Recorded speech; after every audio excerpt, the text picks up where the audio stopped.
여호와 내 하나님이여, 내가 주께 피하오니 나를 쫓아오는 모든 자들에게서 나를 구원하여 내소서.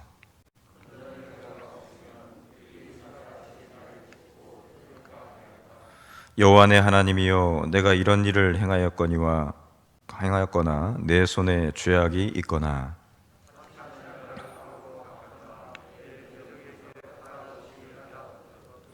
원수가 나의 영혼을 잡아 내 생명을 땅에 짓밟게 하고 내 영광을 먼지 속에서 살게 하소서.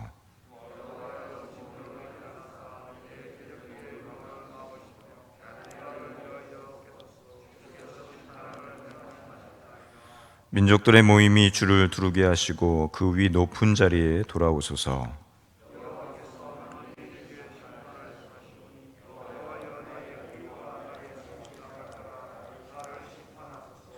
9절 10절 같이 읽겠습니다. 악인의 악을 끊고 의인을 세우소서. 의로우신 하나님이 사람의 마음과 양심을 감찰하시나이다. 나의 방패는 마음이 정직한 자를 구원하시는 하나님께 있도다. 아멘. 오늘 하루도 하나님께서 귀한 한나를 허락해 주셨습니다. 믿음으로 또 신앙으로 승리하는 믿음의 삶을 살아갈 수 있는 저와 여러분들에게 소원합니다. 오늘 함께 교독하신 본문의 말씀 시편 7편에는 표제어가 두 가지로 표현되고 있습니다.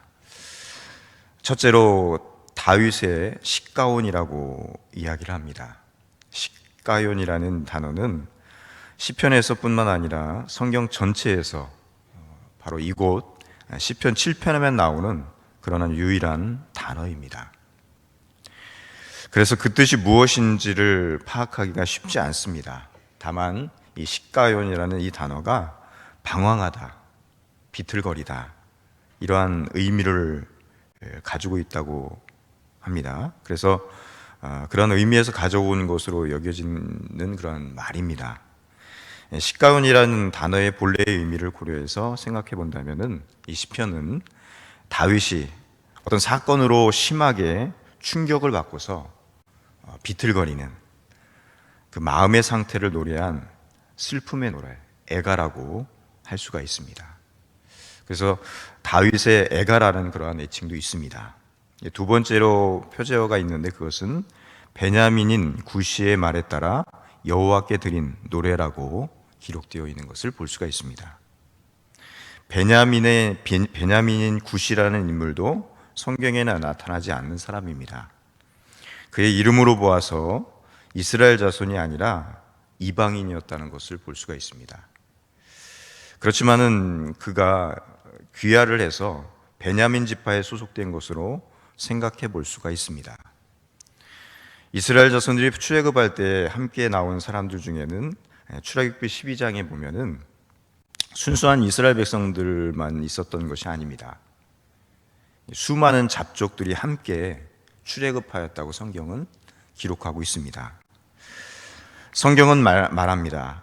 그때 함께 나왔던 이방 사람의 후손일 가능성이 충분히 있는 것으로 학자들은 그렇게 또 이야기를 하고 있습니다. 그렇지 않으면은 이런 이 베냐민 구시라는 말이 사울 왕일 가능성도 있다는 것입니다. 다윗 시대의 대표적인 베냐민 지파에 속한 사람은 두말할 필요도 없이 바로 사울 왕입니다. 사울 왕은 다윗의 군주이었고 또 장인이었습니다. 다윗은 사울 왕의 신하이자 사위였죠. 그래서 베냐민인 사울이라고 표현하기보다는 베냐민인 구시라고 어떻게 보면 전혀 다른 사람인 것처럼 말을 할 수도 있다는 것입니다. 만약 구시가 사울 왕이라면은 이 시편의 배경은 다윗이 사울 왕의 칼을 피하여서 도망 다닐 때, 특히 사무엘상 24장에 보면은 그 엔게디 황무지가 나오는데 그 엔게디 황무지에 있을 때에 다윗이 피하면서 다윗을 죽이려고 하는 이 사울을 피하면서 기도했던 내용이라고 그렇게 추정을 합니다. 다윗은 이 두 경우에 모두 사울 왕을 죽일 수 있었지만은 그렇게 하지 않았습니다. 엔게디 황무지에서 또 하길라 산에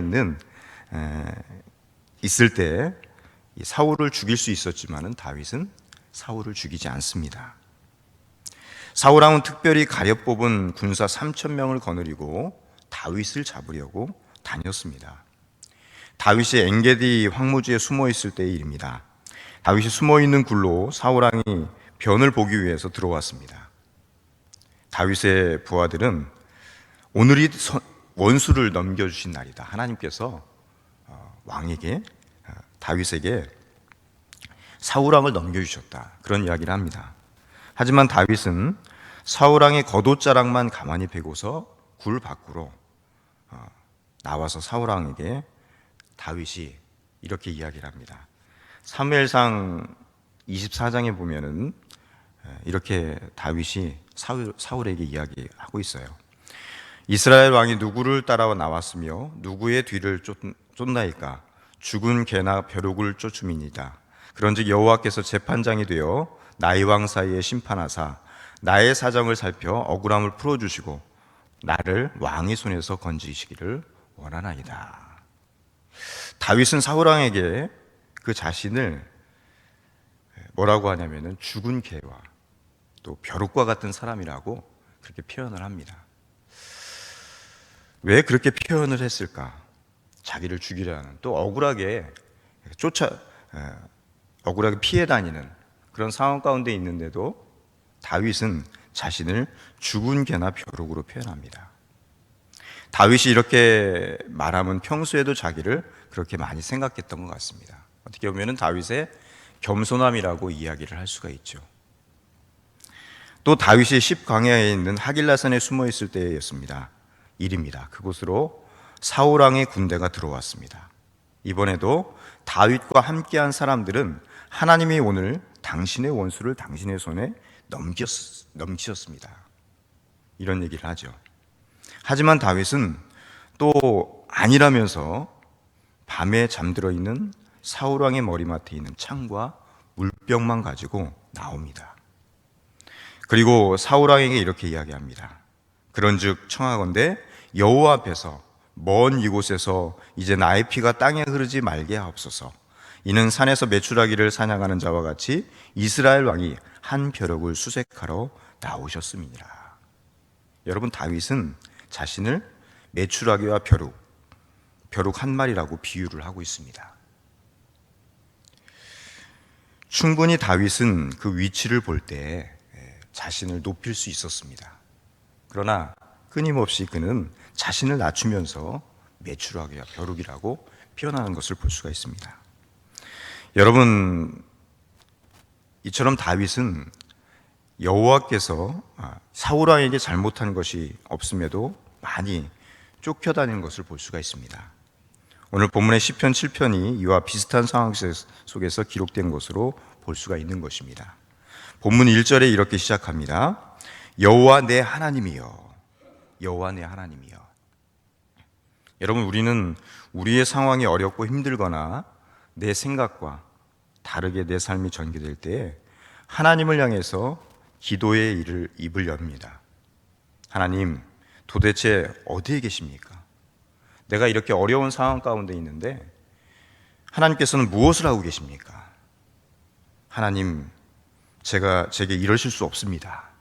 그렇게 원망하는 그러한 기도를 할 때가 있죠. 그렇게 시작을 합니다. 하지만 다윗은 내 하나님이여라고 하면서 입을 열었습니다.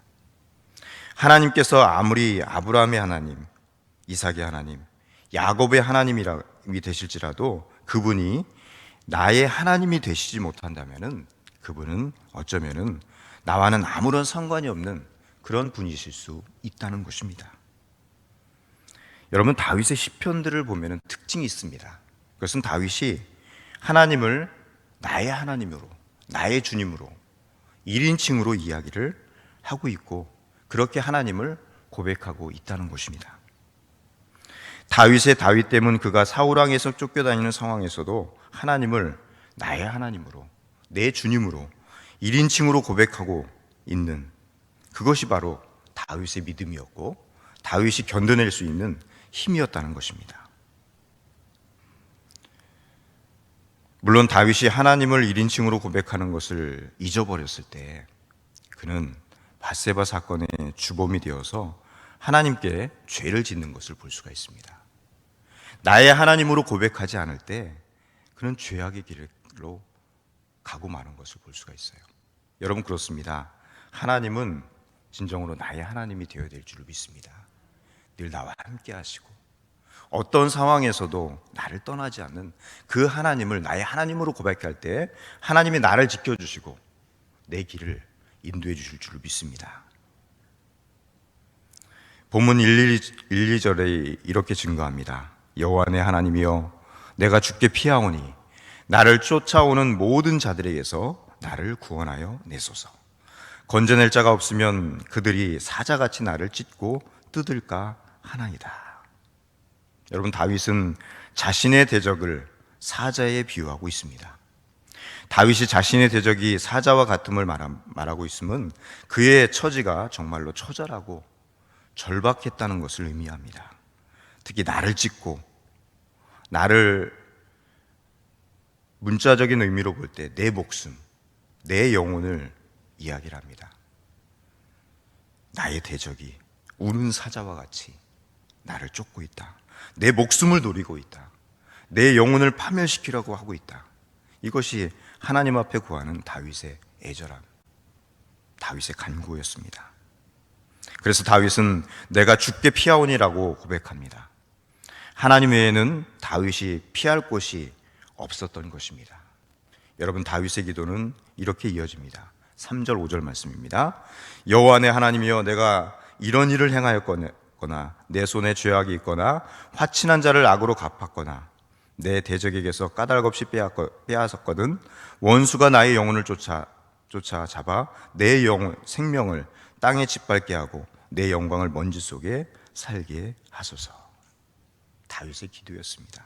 애절한 기도였습니다. 다윗은 자신의 삶이 올바른 삶이었다고 기도하고 있는 것입니다. 여러분, 그렇죠? 우리가 하나님 앞에 기도할 때 왜 이런 고통이 오는가? 애절하게 더욱더 기도할 때 하나님, 내가 이렇게 살았지 않습니까? 믿음으로 살았지 않습니까? 하나님 아시죠? 그렇게 기도할 때가 있죠? 바로 다윗의 모습이 그런 모습이었습니다. 다윗은 떳떳하게 하나님 앞에서 자신이 정말로 부끄러움이 없는 의로운 삶을 살았다고 그렇게 고백합니다.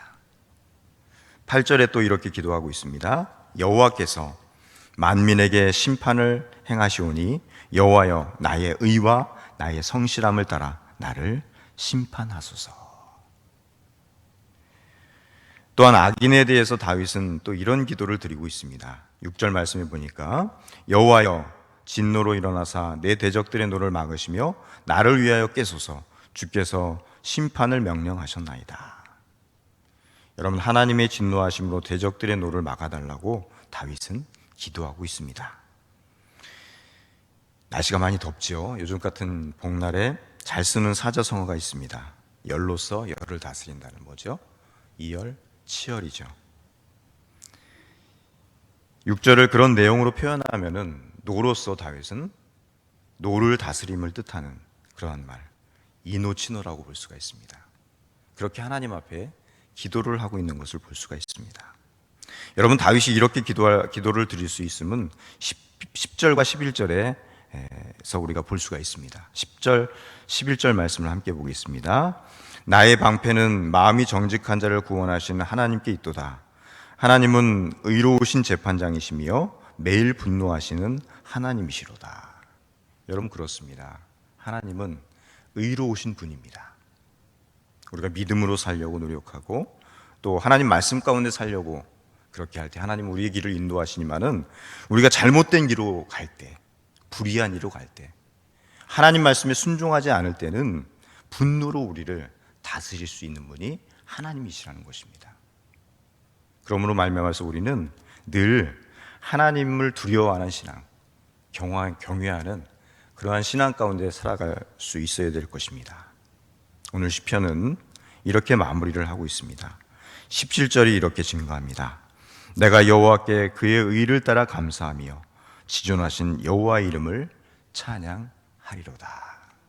때로는 하나님께서 우리를 두려움 가운데 또 우리가 잘못했을 때 징계에 매도되시지만은 내가 이런 어려웠고 힘든 상황에 있을지라도 의로우신 재판장이신 하나님이 나를 보호하시고 나의 하나님이 되셔서 나를 보호하신다는 그 믿음을 가지고 다윗은 하나님을 찬양하는 것을 볼 수가 있습니다. 여러분, 기쁠 때만 찬양합니까? 아닙니다. 어렵고 힘들 때 더욱더 주님을 찬양할 수 있는, 하나님을 찬양할 수 있는 믿음의 성도들 되시기 바랍니다. 그럴 때 하나님께서 결코 나를 버리지 않고 어렵고 힘든 상황 가운데서도 나의 하나님으로 고백하는 그 믿음 가운데 승리하는 삶을 살게 될 줄로 믿습니다. 오늘 하루도 그 믿음 안에서 하나님을 경험하며 살아갈 수 있는 우리 양육교 모든 성도 여러분들 될 수 있기를 주님의 이름으로 축원합니다. 기도하겠습니다.